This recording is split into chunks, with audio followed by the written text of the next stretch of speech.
What if I told you that Earth might be more than a planet, more than a home? What if, at the deepest level, Earth itself behaves like a living organism? Not in the way animals breathe or plants grow, but in a way that suggests our planet actively regulates, balances, and even protects the life it carries. Hard to believe.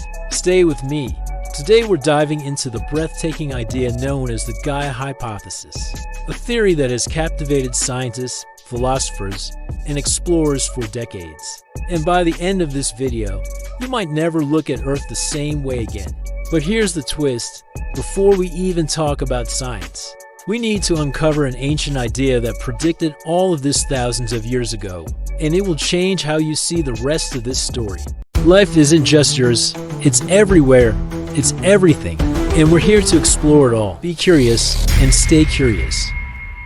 Long before satellites and climate science, humans had a powerful intuition. Earth wasn't just a place, Earth was a being. The Greeks named her Gaia, the living mother of all life. Indigenous cultures worldwide saw Earth as conscious, nurturing, and alive. To them, Earth wasn't scenery, she was family. Fast forward to the 1970s, a scientist named James Lovelock, working with microbiologist Lynn Margulis, introduced a scientific theory that echoed this ancient wisdom. Earth behaves like a self-regulating organism. Life doesn't simply adapt to Earth, life shapes Earth. Life stabilizes Earth. Life co-creates Earth. This revolutionary idea became known as the Gaia hypothesis. But to understand whether Earth could actually be alive, we have to ask a surprisingly tricky question. What does alive even mean? And the answer might shock you. Let's break it down. Biologists use several criteria to define life. Homeostasis means keeping internal conditions stable. Metabolism means cycling energy and matter. Response to stimuli means reacting to changes. Growth and evolution.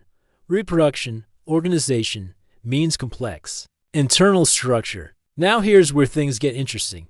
When we zoom out, far out, and look at Earth as a whole, something strange happens. Earth maintains temperature stability. Earth cycles energy and nutrients non-stop. Earth responds to volcanoes, ice melt. Carbon dioxide changes.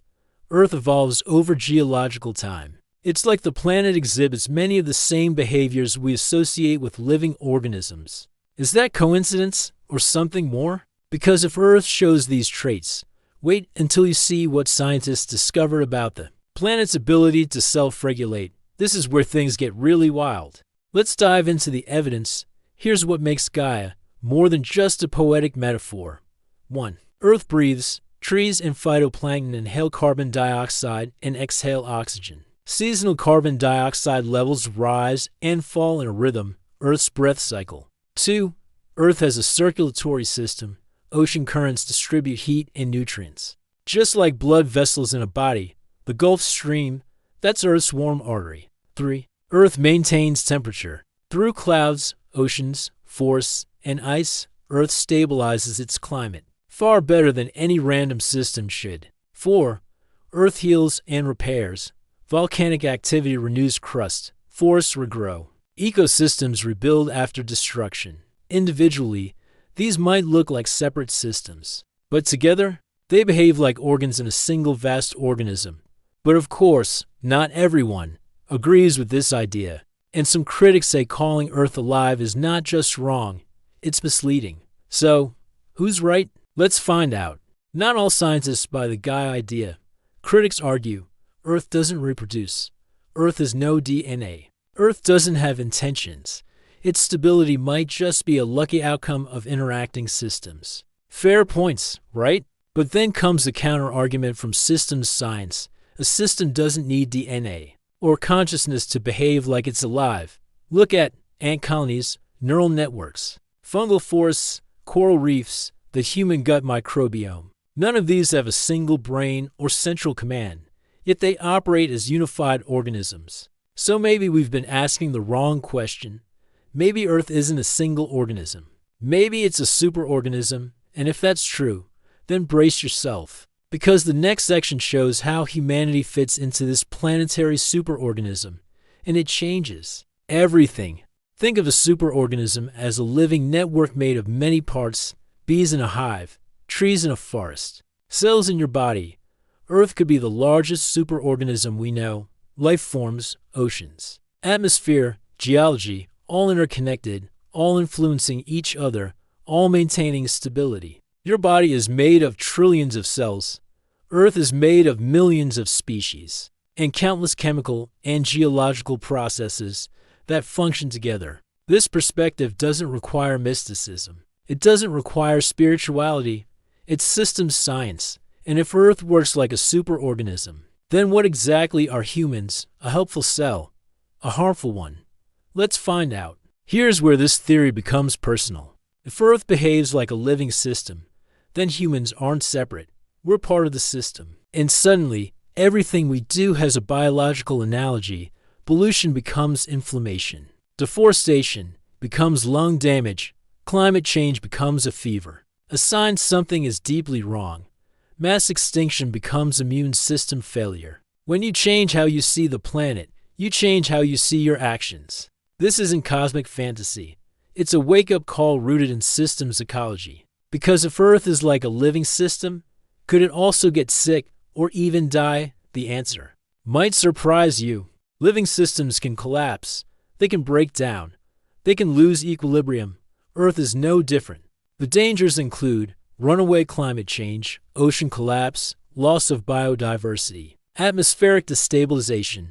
Earth wouldn't die like an animal dies, but it could become uninhabitable. A body whose systems can no longer sustain life, and humanity would feel that collapse first. But here's the curveball. If Earth behaves like a living system, are there other planets out there doing the same thing? Let's explore.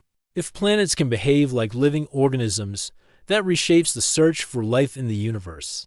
Maybe we shouldn't just look for microbes. Maybe we should look for planets showing signs of climate regulation, stable atmospheres, active oceans, recycling cycles, biosignatures. In other words, Gaia worlds. Earth might be the only planet we know that behaves like a living system, but it may not be the only one that exists. So after everything we've seen, is Earth actually alive? Time for the final verdict. So, is Earth alive? Here's the most accurate answer. Earth is not alive in the biological sense. But Earth is absolutely a living system, a dynamic, self-regulating, evolving network. It breathes, it circulates, it responds, it stabilizes, it changes, it adapts. It's not alive like an animal, yet it's far more alive than dead rock. Earth is something in between, something unique. A planet that behaves as if it has life within and life throughout. And perhaps that's the most awe-inspiring truth of all. If this video opened your eyes or changed the way you see our planet, then help spread this idea. Earth isn't just a world. It's a living system we depend on and shape every day. If you want more deep dive videos on cosmic mysteries, hidden science, sustainability, the nature of life, and the future of our planet, then don't forget to like, comment, subscribe, and share this video with someone who loves learning as much as you do. Tell me in the comments, do you think Earth is alive? Why or why not? I read every comment, and I want to hear your perspective. Thank you for watching. Be curious, stay curious,